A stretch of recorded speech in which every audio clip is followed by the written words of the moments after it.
Hello and welcome to DAS Health's webinar, MIPS and CHIPS, Lunch and Learn for the PI category. My name is Kimmy Watson, and I am part of the Government Incentives team for DAS Health. Before I get started, I would like to take a moment to explain the process for today's presentation. First, I would like to mention that this webinar will be recorded. We'll send out a copy of the slides and recording within the next week. Next, for those of you who aren't familiar with DAS, I encourage you to visit our website, connect with us on LinkedIn, and subscribe to our YouTube channel, where you can access all of our historical webinars. I also want to mention the upcoming sessions of our educational webinar series, MIPS and CHIPS, a Lunch and Learn series on each category of MIPS that we are presenting now until June.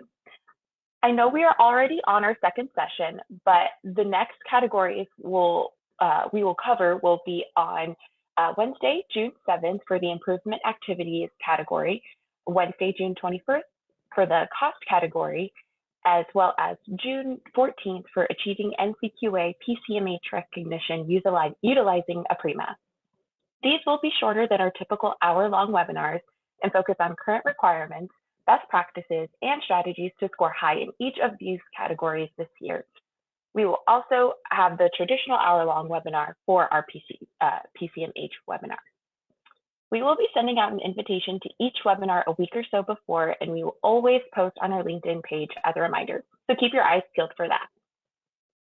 Okay, so back to today's webinar. Our first one focused on the PI category as a part of our MIPS and CHIPS and Lunch and Learn series. At the end of our presentation, we will open up the floor for questions from you. We will answer all questions at the end, but you may type them in the questions area of the webinar control panel whenever they occur to you. Finally, for audio clarity purposes, everyone's phone will remain muted throughout the entire webinar. If you experience audio issues, please use the chat box to let us know so we can help resolve them. And again, questions may be entered in the questions box. So, without further delay, I would like to introduce our team who will be your presenters today. Bridget Peterson is one of our government incentives consultants. Lindsay Lanning is our government incentives manager, and myself, Kimmy Watson, also a government incentives consultant. We have all been working with MIPS, PCMH, and many other quality reporting programs for years, and each have our own areas of expertise and are excited to help you help your practice any way we can. So, Lindsay, the webinar is all yours. Feel free to get started whenever you're ready. Perfect. Well, thank you, Kimmy, and thank you everyone for joining us on this Wednesday afternoon for our deep dive into the Promoting Interoperability category. I see lots of faces, well, I lied, I see lots of names, I should say, that were able to attend our last webinar on the quality category, so welcome back. As we stated last time, the idea here is to provide a greater number of webinars that are a bit shorter and a little less content all at once to make MIPS more digestible, which was actually a request from one of you on our YouTube channel as a comment. So see, we really do listen to what you all want. So this week's Lunch and Learn is on the Promoting Interoperability category. However, before we can get started, we have to share the announcements made by CMS earlier this month, really just a week or so ago. If you're not on the CMS listserv, you may have missed this. They officially announced the COVID-19 hardship for 2023. We were very unsure if they would allow this hardship again in 2023 since the public health emergency has ended as of last week, but it looks like they have moved forward with it again. Now, again, I'm hoping I don't see our numbers just plummet off the call right now because while yes, this would allow you to not report MIPS in 2023 and not receive a penalty, it also allows you to report only 2 categories and exclude from cost for a full score, which is huge. This means we get to go into submission picking either PI or quality and knowing exactly what our score will be when we submit. We are definitely not going to have these flexibilities in future years, and there are Medicare reimbursement cuts going into effect, or really already have been in effect since last July. So our recommendation is to participate and try and offset these cuts by earning a high score under MIPS. You can apply for this hardship, though, in your QPP portal, just as previous years. But don't forget, if you apply for the hardship, any data you submit or is submitted on your behalf will override that reweighting for that performance category, and that category will be scored. Okay, so back to today's presentation, right? This is the second portion of our Lunch and Learn series. Last week, we covered the quality category. Now, we did include a quick overview of MIPS in this one, but if you need a more in-depth review of kind of an introduction to the program, we did a deeper dive into MIPS on the previous webinar. You can view this on our YouTube channel, or we can always send you the link. Just shoot us an email.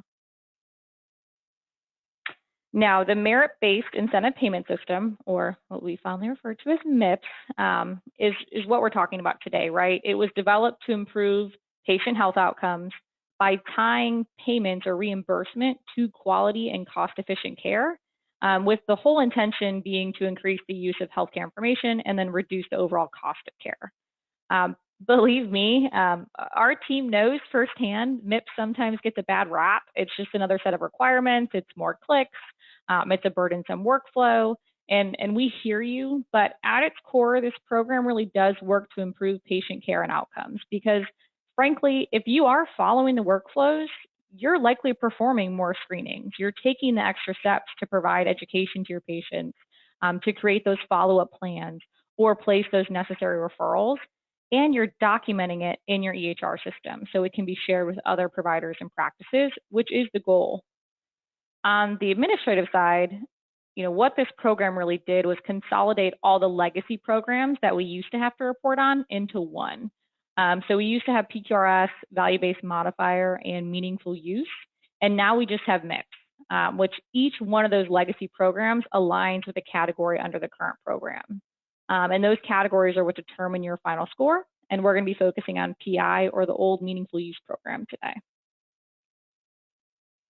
So under MIPS, like I said, you're required to submit data on 4 different categories, 3 of which I already mentioned. So we have quality and promoting interoperability. And then we also have improvement activities, and lastly, cost. So the quality category is basically the old PQRS program. This category is going to consist of quality measures, all numerator, denominator, percentage-based measures like documentation of current meds, controlling high blood pressure screening, tobacco cessation and screening, depression screening, diabetes eye exam, et cetera. You get the idea. The PI category is the old meaningful use program, and it contains measures like e-prescribing, patient portal access, sending and receiving referrals electronically, et cetera. Then we have improvement activities. This is actually the only category under MIPS that did not stem from a legacy program and is completely new. And lastly is cost, which is the old value-based modifier program that measures spending and utilization for practices. So your performance across the MIPS categories, each with specific weights, which you can see on your screen, will result in a MIPS final score of 0 to 100 points. Your final score will determine whether you receive a negative, neutral, or positive MIPS payment adjustment. And that payment adjustment is based on your performance during the 2023 performance year, and it will be applied to your payments or your reimbursement for Medicare Part B covered professional services beginning on January 1st, 2025, and be an adjustment on each reimbursement for the rest of that year. Now, not everyone has to report under MIPS. If you are new to Medicare, you get a year before you have to start reporting. You also have to be an eligible clinician type and be over what's called the low volume threshold, which we'll look at. And lastly, if you're participating in an advanced payment model, like an ACO or Medicare Shared Savings Program, and you see a certain number of patients through it, you may be exempt from MIPS, or you might just have to report less. So if you're not one of the clinician types listed on this slide, you're excluded from reporting under MIPS, and you will not be penalized. But if you are a clinician type listed, or you have these clinician types at your practice, you may have to report for them. It just depends on if they're over the low volume threshold. And this list has grown year after year. CMS keeps adding to it. So if you're not listed on here currently, don't be surprised if in the next few years you may be. So you want to check back each year. If you are an eligible clinician type, then you need to determine if you're over this low volume threshold I keep mentioning. So this low volume threshold is actually the volume of covered professional services, Medicare patients, and associated charges a clinician or a group must exceed in order to be MIPS eligible. So you must participate in MIPS if in both 12-month segments of the MIPS determination period, you bill more than $90,000 for Medicare Part B covered services, and you see more than 200 Medicare Part B patients, and you provide more than 200 covered professional services to Medicare Part B patients. Now, I do want to point out that these thresholds are the same at both the individual NPI level and the group level. So if you exceed all 3 low volume threshold criteria as an individual, you're eligible for MIPS and you are required to participate and report MIPS data. If your practice as a whole, as a group, exceeds all 3 low volume threshold criteria, you're eligible for MIPS and you can choose whether or not to participate as a group. Notice, individual, required, group, optional. So if you or your group exceed 1 or 2 of these criteria, maybe you don't hit all 3 of those during one of those 12-month periods that your CMS is looking at your data, you're actually not required to report, but you have the option to opt in to participate. Some people might be thinking, you're crazy, no chance I would choose to do this if I didn't have to. But we actually assist a large amount of opt-in clinicians because they're doing the required documentation and workflows, and they want the extra incentive money to help offset any of those Medicare fee-for-service reimbursement cuts. So it is something to consider, even if you find your providers are not actually maybe required to report. You might want to opt in. Even more of a reason to this year with the hardship, you can take cost out of the equation, which is the only score we really can't calculate before submission. So we'd be able to run your data and tell you, what your final score is and what kind of, incentive you could be looking at for this year. The good news is there is a very simple way to check if you or your providers are eligible, and over that threshold. So it's what's called the QPP NPI lookup tool, and it's what we use when we assist clients with MIPS reporting. So this is found on the Quality Payment Program website. It is by far the most helpful and informative website CMS has ever created, I'm convinced. They really got it right with this one. I can't stress enough, not only does this website have this awesome lookup tool, but so much more in their resource library, guides, quick sheets, previous webinars, etc. Now, when you are on the site and you do search for an NPI, you would just input the provider's NPI and you would click check all years. It will come back and show you if a clinician is included or exempt from MIPS. It'll also show their clinician details, listing their provider types and their associated tax IDs. So if they practice at multiple different locations or different entities, they'll all show up. And then it also shows each practice's details underneath. And the practice detail section is where we would find information on if this clinician has any special statuses associated with them at each tax ID, which is important. Now, a special status listed when you look up your eligibility on QPP is important because they all mean different things, and they all usually give you an advantage when reporting to make it easier. So the big ones we wanted to highlight today pertaining to PI is if you're a small practice, which means you're under 15 clinicians at your tax ID, if you are ASC-based, if you're hospital-based, or if you're a non-patient-facing clinician, you're automatically exempt from the PI category. You don't have to submit an application if you're one of these statuses or also one of these clinician types listed on the screen as well. You just don't have to report on the PI category, and it's reweighted to 0%, and that 25% is allocated to other categories.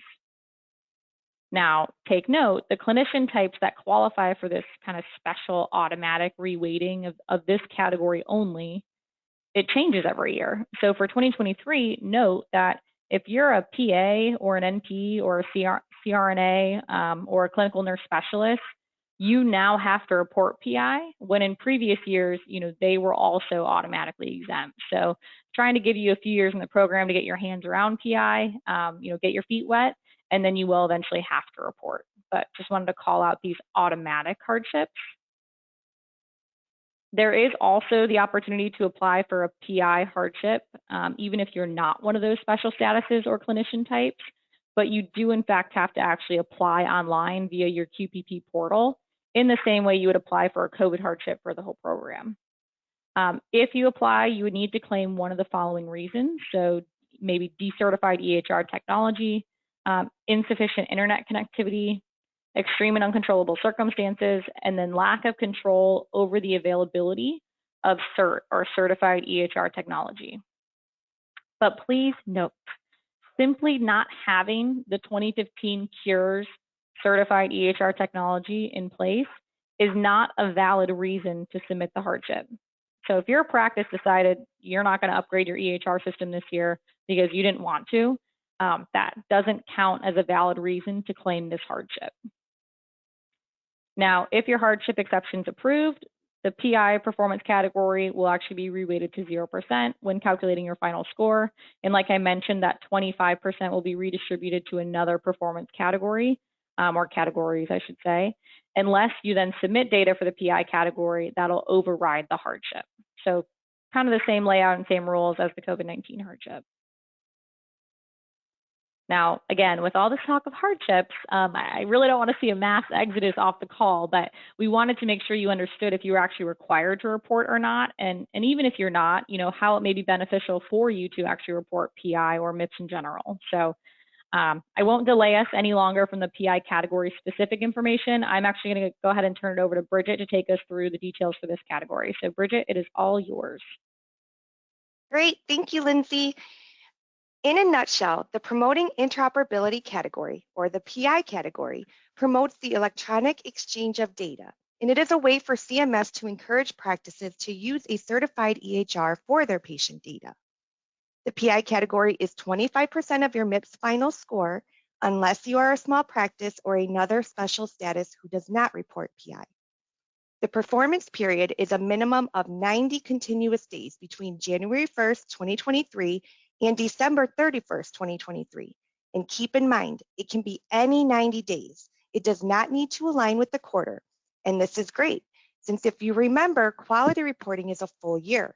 With PI, you could get it done early in the year and be done. Scoring is performance-based at the individual measure level. It does require 2015 edition Cures Update Certified Electronic Health Record Technology, also known as CERT. And when you report on required measures, they have a numerator and denominator. You must submit at least a 1 in the numerator if you do not claim an exclusion. Each measure is scored based on the MIPS eligible clinician's performance for that measure, based on the submission of a numerator denominator or a yes or no statement. Failing to report on a required attestation or measure or claim an exclusion for the required measure, if available and applicable, will result in a score of 0 for the Promoting Interoperability performance category. First, CMS has finalized that EHR technology must be certified to the 2015 Cures edition. This functionality must be in place by the start of the performance period, and you need to have the certification by the last day of the performance period. Now, there's some confusion around the deadline of when this version is required to be in place. The regulation says 12/31 of 2022. However, it really depends on what quality reporting initiatives you are participating in. If you're only participating in MIPS, you actually only need this in before your PI reporting period, which is 90 days. That means at the latest before 10/2 of 2023. And if you happen to be a small practice that doesn't report PI, then you only need it in by 12/31 of 2023 for your quality reporting. Now, if you are on the APM track, this is where things may be different. Each APM has its own requirements for when this cert has to be installed. And there are some that say 1/1 of 2023. So if you report under an APM, please make sure to reach out to your reps or contacts and ask what is needed and when. If you are wondering if your EHR is certified to the 2015 Cures version, or which version is, you can look it up on the Chapel website and search for your EHR vendor and get this information. Okay, so let's start with the actual measures in PI. Starting off with the Security Risk Analysis, also known as the SRA. This measure is in place to address the security of patient health information, PHI, in your EMR, the physical security of your office, and how well your employees are trained on handling PHI. The security risk analysis measure is a required but unscored measure. There are specific requirements for the SRA, and we encourage you to review. But just know, a one-pager is not going to hold up in an audit, and it needs to be a comprehensive risk assessment. healthit.gov offers a free tool to help you complete this. Or there are vendors out there like DAS who offer a service to assist with this. It is also required under HIPAA, so this is not just a MIPS requirement. You must attest yes to this measure and update your SRA annually. If you try to put a no during submission, you will receive a 0 in the Promoting Interoperability program. You do not need to upload this during submission, but if you are audited, you will have to provide the documentation to support your yes attestation.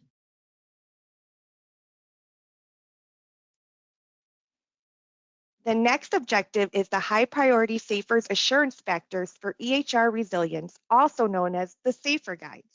This is separate from the SRA requirement and does not fulfill the requirement to complete an annual SRA, but it is comparable to the SRA and must be updated yearly. There are 9 SAFER guides, but MIPS only requires you to complete the high priority practices guide. There are 3 domains, and they focus on EHR recommended practices, IT recommended practices, and reviewing policies and procedures with office staff. You can complete this guide at any time during the calendar year, and it does not need to align with the 90-day reporting period that you choose for promoting interoperability. This is literally just a 30-page PDF document you can download to complete. Last year was the first year for it, and it was optional to complete. Now, CMS said that they would make this required in future years, but in the 2023 specs, they do state you can attest no to this and still receive a credit. So the SRA SAFER Guide and having a certified EHR are all unscored requirements of this category. But let's take a look at our first scored measure, e-prescribing. If an eligible provider writes prescriptions, this is a required measure. However, you can claim an exclusion if you write less than 100 prescriptions in the 90-day reporting period. When we look at the spec, CMS states that you must at least submit 1 prescription electronically. However, gone are the days where we could just hit a threshold or a specific percentage and pass. Now, each point matters, and you want to get as close to 100% as possible.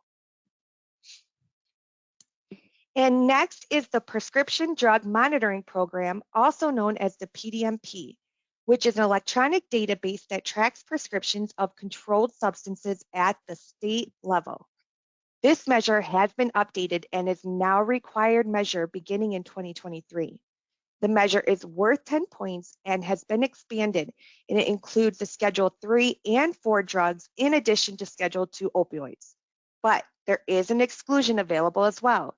It's the same as e-prescribing if you prescribe under 100 prescriptions, and also for 2023 only, since it's the first year that this is required, CMS is giving you a pass and letting you claim an exclusion if it's deemed too burdensome to your practice to deploy this in your practice for this year.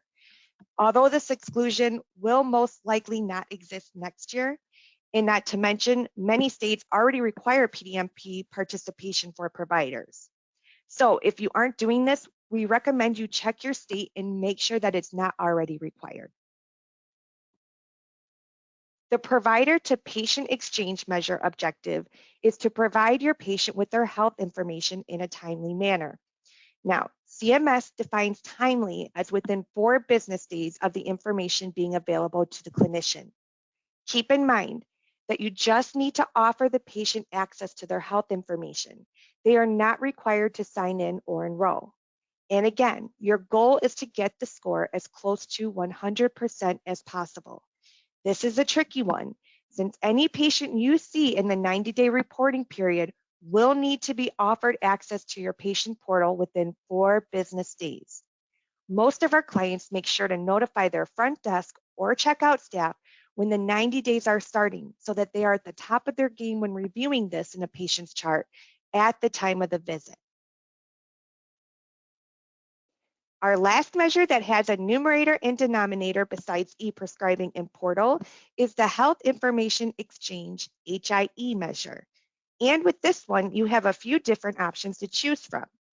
The first option for HIE is actually split into two measures, sending and receiving electronic referrals.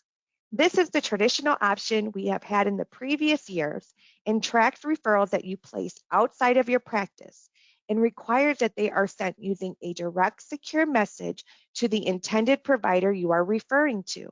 This referral should include things like current problems, medication lists, allergy lists, etc. And on the flip side, the HIE receive measure tracks when your practice accepts and incorporates information for patients who are transitioned into your care from another practice. There are exclusions available if you place or receive 100 referrals, under 100 referrals during your 90 days.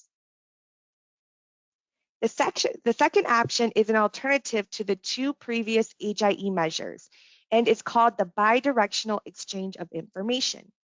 With this measure, you simply attest yes if you participate and in bidirectionally exchange data through an HIE.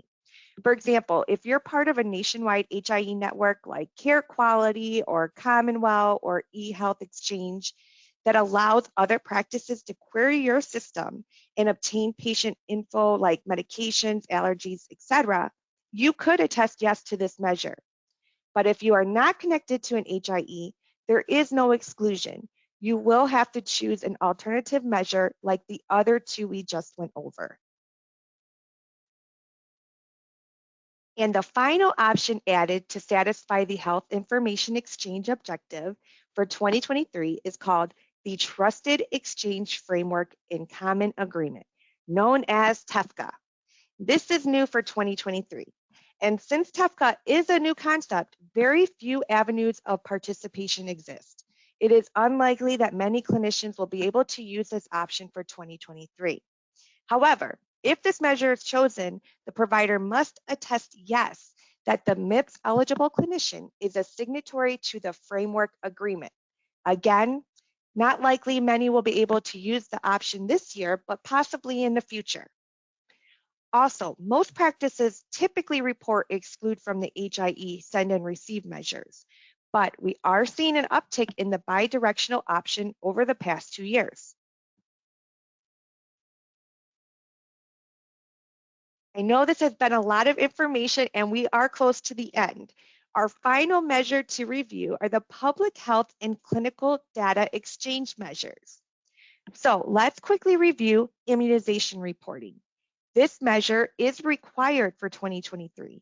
And if you administer immunizations, please review your state requirements for reporting as each state is different. However, there are exclusions for this measure. First, if you do not administer any immunizations, you are excluded. Or if your jurisdiction or state does not meet the standards for accepting immunization information, you can claim an exclusion. And also, if your state is just beginning to establish but wasn't ready at least 6 months prior to your chosen 90-day reporting period, you are excluded.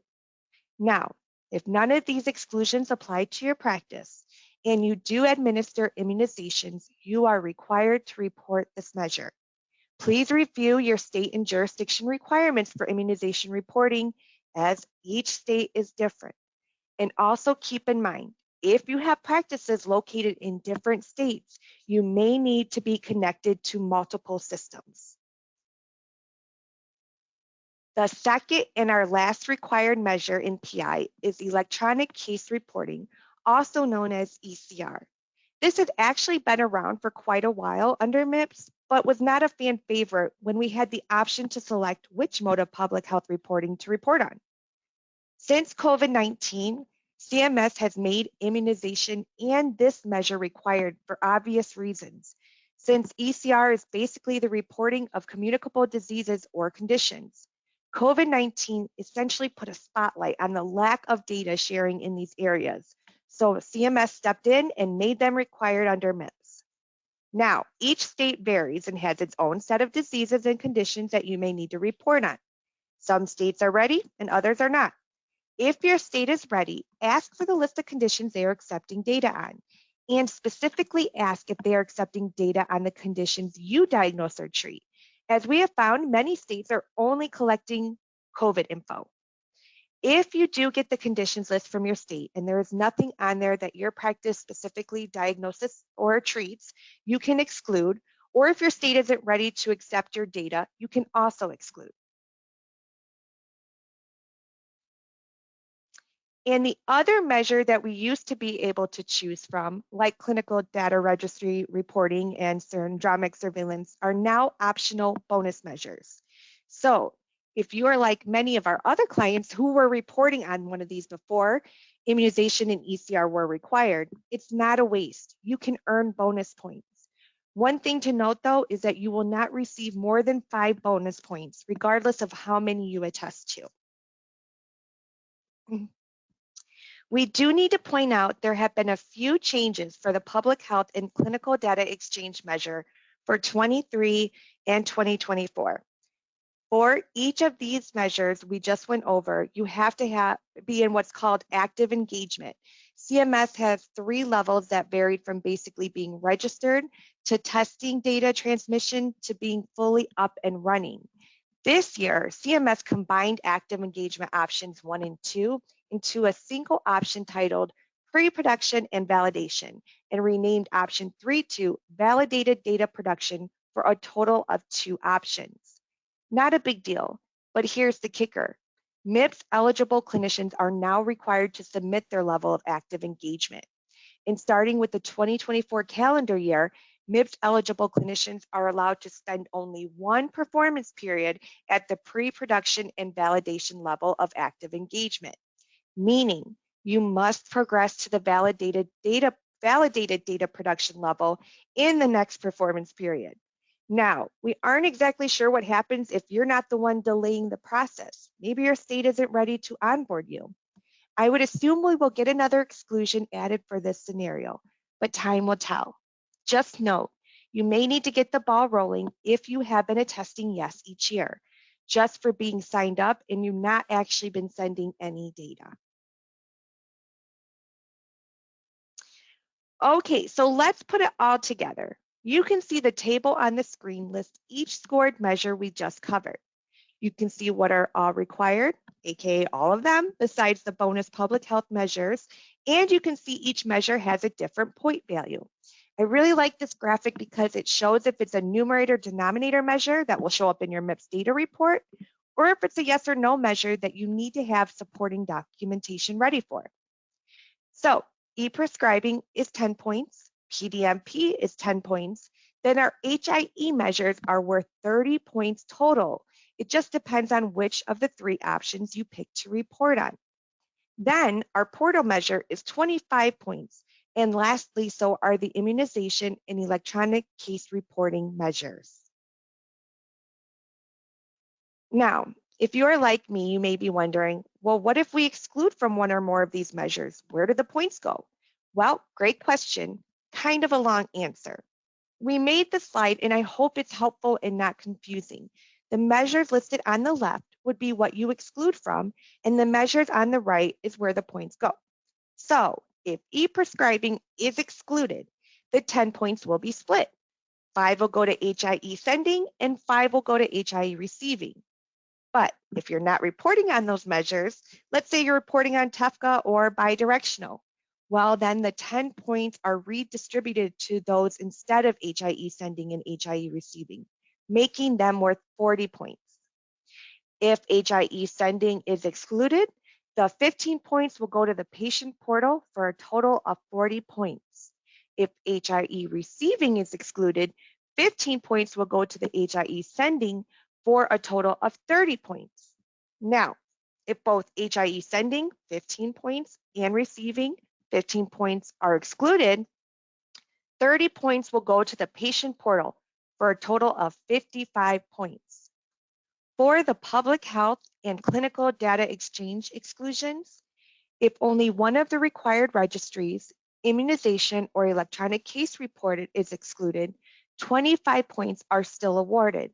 But if both registries, the required registries, immunization and electronic case reporting, are excluded, 25 points will go to the patient portal for a total of 50 points. So I think the pattern is clear here. If you plan to exclude from any measures in PI, please make sure your patient portal measure performance is high, as it will have the most weight towards your category score. The PI category scoring is thankfully much more straightforward than quality. You just need to multiply your performance rate times the point value for that measure. Repeat for all measures, then just add up your total out of 100. Once you have it, divide it by 100 and multiply by the category weight, which is 25% of your final score. You can see in the example, an 88 over 100 would earn you 22 points towards your final score out of 25. Just note that no matter what, you cannot earn over 100 points. Our last scoring tip is for small practices. If your practice is under 15 clinicians, you are not required to report PI. However, there are instances when reporting PI would be beneficial towards your final score, even if it's not required. As you can see in the example above, if your PI score is going to be higher than your quality score, you would want to submit that data for an overall higher composite score. So even if you are a small practice, we still encourage you to review the data and stay up to date on these changes, since your PI data could be crucial in increasing your score. Just because you don't have to report, you may still want to consider it. All right, since we know what is required and how to score our measures, let's look at our best practices to succeed in this category. So now I am going to hand it over to Kimmy. Kimmy, it's all yours. Thanks, Bridget. All right, so the most important is the overall monitoring of performance. You need to run your reports regularly. So our advice is no less than monthly or if possible more frequently, but the main point is you cannot wait until the last quarter of the year to run your reports and try to improve. You need to review measures and make sure performance is going well, or figure out how you can improve it, either by going back and working on the measures or working on education for staff who need it and workflow training to improve the current measures. Another huge success that we have seen is when a practice communicates to the providers and clinical team how they are doing and how performance has increased to gain buy-in and work together. Everyone gets excited when scores rise. And our biggest piece of advice, start early.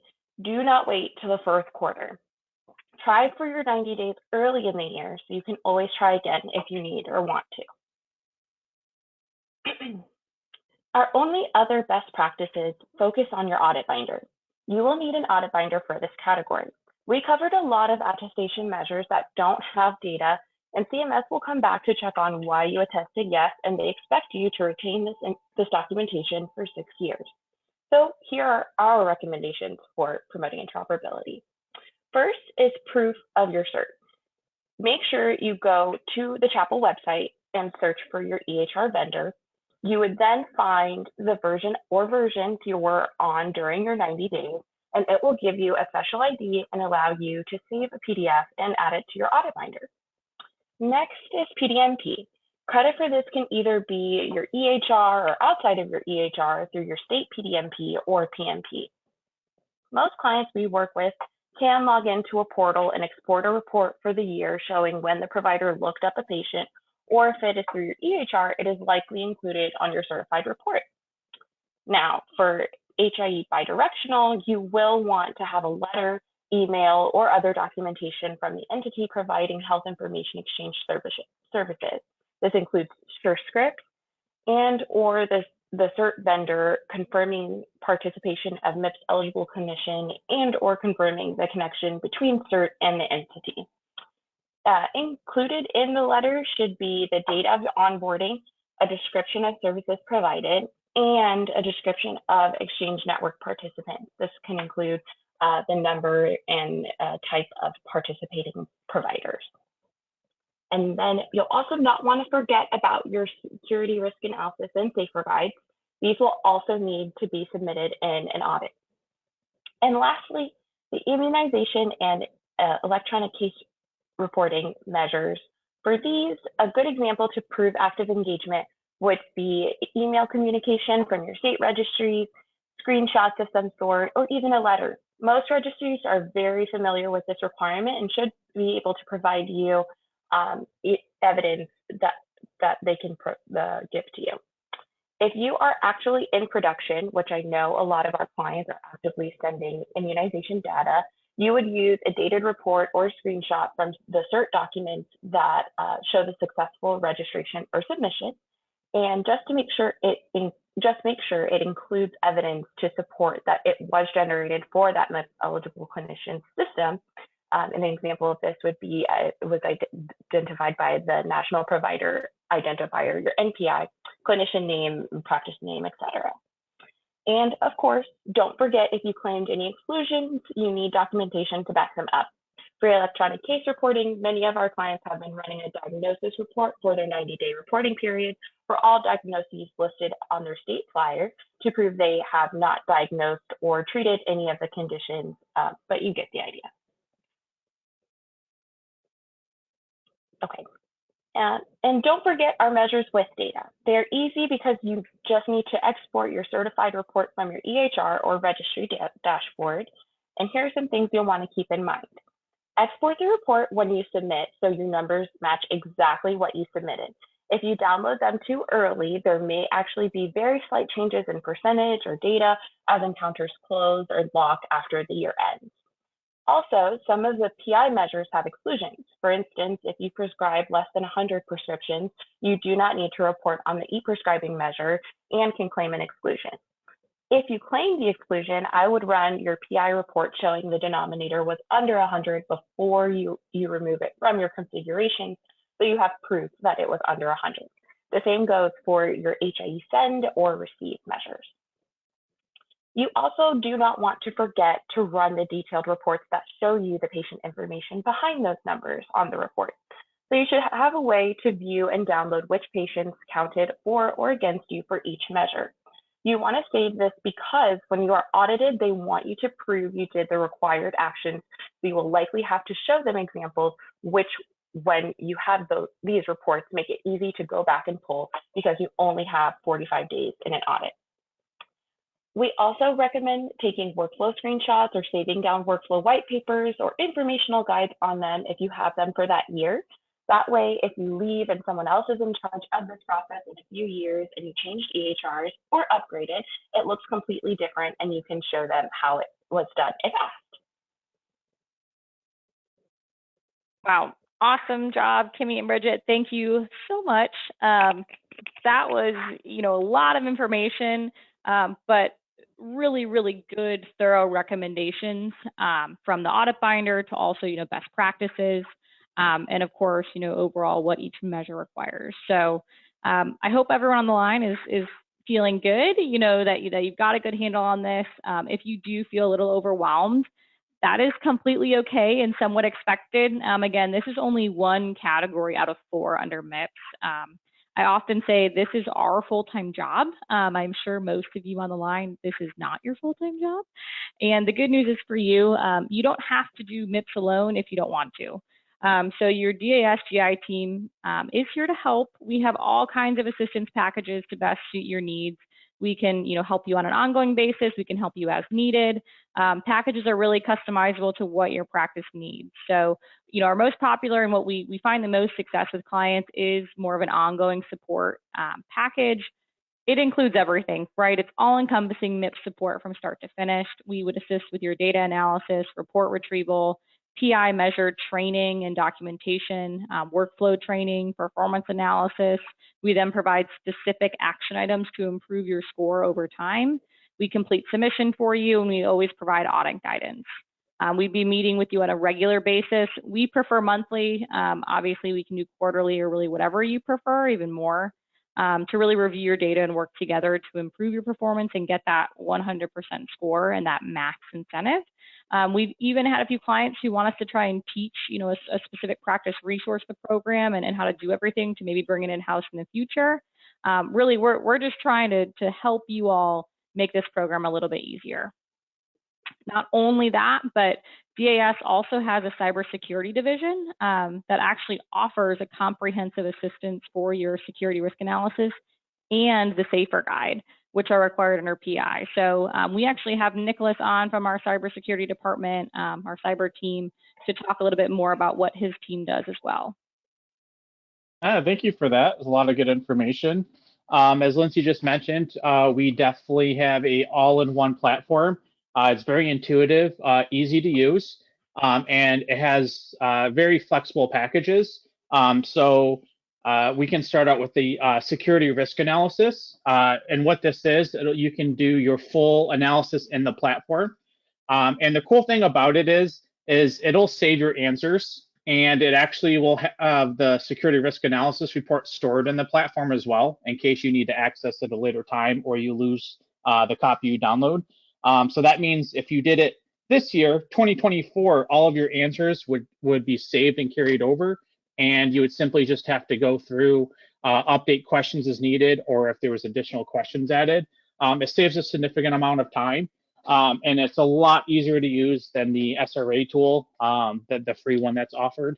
And the cool thing about it is this platform builds on top of that to get just overall security posture boosted up a bit. And you can add on like HIPAA security training. And this is for all of your employees. They can go in there and they can complete their annual HIPAA required training. And the cool thing, we can set up automated notifications for them. So they would get reminded every week until they take the exam. And if they score under 80%, it would continue to notify them to boost their score. Training and awareness is really a key in helping organizations boost their security and stay safe from the threat actors out there. And additionally, the last feature as well is it also includes a full security awareness training program as well. These include what they're called micro trainings, and they're just short, fun little 4-minute videos. They come with some true or false questions, and those are they're worth points. So there will be a little like a leaderboard within the company, and people can create fun little nicknames and stuff, and make it a little fun competition. But more importantly, they're getting the awareness on modern tactics that threat actors are using. And it does include simulated phishing emails, which is awesome. It's really just tests the awareness of your staff as regards to email phishing, as email still is one of the largest attack vectors that threat actors use to try and exploit organizations. And on top of that, there is what's called a documents documents tab, and that's where you would find your SAFER guide, which is really cool. So you can download it, and it's a very detailed summary of what the SAFER guide is. And each section will have a link to healthcareIT.gov right to their PDF. So you can kind of look through the summary, you can get your answers together, and then you can immediately navigate directly to the PDF and fill out the bubbles. There's also tons of other documents on there and policy templates. So you can download a security policy, internet policy, anything you want from there, put your organizational logo on it. It'll save you quite a bit of time from having to create these admin policies, you want to call them, or work policies from scratch. So that's a very useful tool. And you can also upload your own company policies to the platform and actually assign your employees to go in and review and acknowledge them right through the platform, which is really cool. And that'll actually give them points to their total score. So it's very intuitive. Like I said, it's very easy to use. And if anybody is interested in learning more about it, you can reach out to us and we can set up a demo. Awesome. Well, thank you so much for that description. Like I said, our cyber team is awesome. We have a ton of services that I know our current clients have been utilizing just to try and make their lives a bit easier, because I know it's a beast to tackle alone. But that is it. We have made it. Again, trying to keep these a little bit shorter, but if you're asking yourself, what your next steps should be, please visit our website to learn more about us. Definitely continue to sign up for our webinars, especially these category-specific ones over the next few weeks. They are posted to our YouTube channel as well. And then, of course, if this did seem a little bit overwhelming, or you just want another set of eyes looking at your data, or someone to go to for questions that come up, consider working with our government incentives team. We can offer that guidance and assistance in any form. You would literally be working with myself, Kimmy, or Bridget, who are on the line today. So if you're a current DAS client, you can reach out to your DAS account manager to learn more, or if you don't have one, you can absolutely email us directly. Here's the contact information up here on the screen. Don't hesitate to reach out. We're also going to send out a copy of the slides and the recording, or a link to the recording, I should say, and you can always reply to that email as well.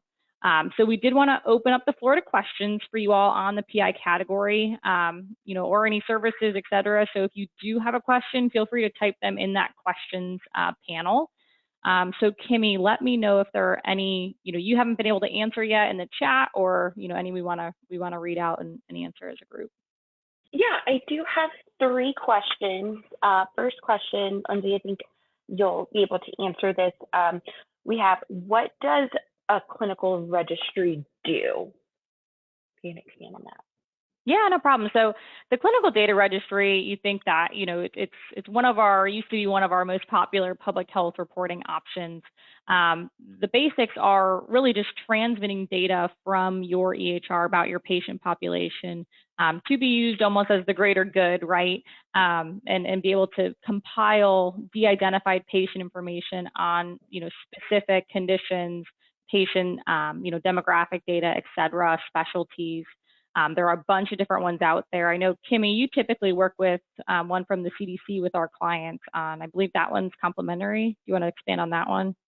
Yeah, so the clinical data registry that is run through the CDC, it is free. That also tackles our next question, which was if there is a fee to enroll in one. There are a ton of clinical data registries that you can choose from if you use good old Google. But the CDC one, if you Google clinical data registry CDC, it'll be one of the first links that comes up, and it is free to register your practice with that specific clinical data registry. Awesome, thanks. Yeah, and then our last question, Bridget, I'll shoot this one to you. If this question is coming from one of our attendees, and it says, if our practice is a small practice and has a special status making the PI category not required, can you confirm that they would not need to do the Safer Guide and SRA? Okay, this is a good question because I know this can get confusing because of the requirements and everything going on with this. So the SRA and the Safer Guides are only required if you are reporting promoting interoperability under MIPS. But HIPAA also requires it no matter what. So if you are not reporting MIPS, we always suggest, hey, you have to do the SRA because it's a HIPAA requirement. But no, you do not have to do it. It's not required unless you're reporting PI. But like we said, even as a small practice, you may want to run data and to see if that PI score is going to boost your score at the end. Maybe it's going to be higher than your quality one. So we definitely suggest all the time doing the SRA, but it is only required under the PI. Lindsay, I don't know if you want to add anything to that. Nope, nothing. I mean, like Bridget said, if especially with the hardship in play this year, right? If let's say you're only submitting quality and improvement activities, CMS isn't going to come knocking at your door from MIPS saying we want to see your security risk analysis or the Safer Guide because you didn't submit PI. But ONC might come knocking at your door and saying we want to see your security risk analysis for HIPAA. So just keep that in mind. And same thing with what Bridget said. PI is 90 days reporting versus quality is a full year. So again, with this hardship in place this year, we've got a lot of clients who, kind of want to get MIPS out of the way early on, right? They want to work on their promoting interoperability category, even if it's not required for them because they are a small practice, but they've been doing e-prescribing and the patient portal and referrals for years. So they do still complete those. So practice preference, I would just recommend to do what's best for you, but that SRA, even from a MIPS perspective, it's related to PI, but it's really required under HIPAA. Wonderful. Thanks, Lindsay. We have one last question. I know we've got 5 minutes left. It says, if our doctors do not prescribe any controlled substances, can we file an exclusion for PDMP? I can grab that one if you want. Yes, yep, that falls under the exclusion that was listed. Even if you prescribe under 100 during the 90 days, you can file for the exclusion. The only thing I would caution you for is they have expanded that definition of controlled substances this year. So last year it used to only be Schedule 2 opioids, and now, as Bridget mentioned, it's Schedule 3 and Schedule 4. So I know one that keeps popping up as an example is, even Tylenol with codeine would be one that you would need to report on. So I would just recommend that you look up specifics, or we can even try and help you look up of what you are prescribing to see if any of those expanded drugs are being prescribed at your practice. But nope, if you can prove that you haven't done any of those Schedule 2, 3, or 4 drugs during the 90 days, then an exclusion is absolutely acceptable.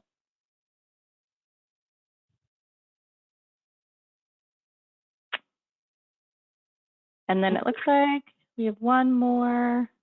Oh, well, Carrie, thank you for your kind words. We so appreciate it. We are here to help if you need, like I said.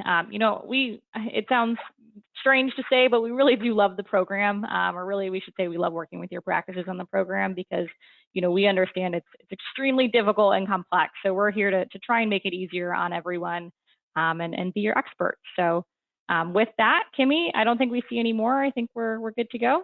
Mm-hmm. Awesome. Okay. Well, thank you everyone so much for taking time out of your day to join us, and we look forward to seeing you at our upcoming webinars on the improvement activities and cost categories, as well as our PCMH ones coming in June as well. So thank you all, and have a wonderful day.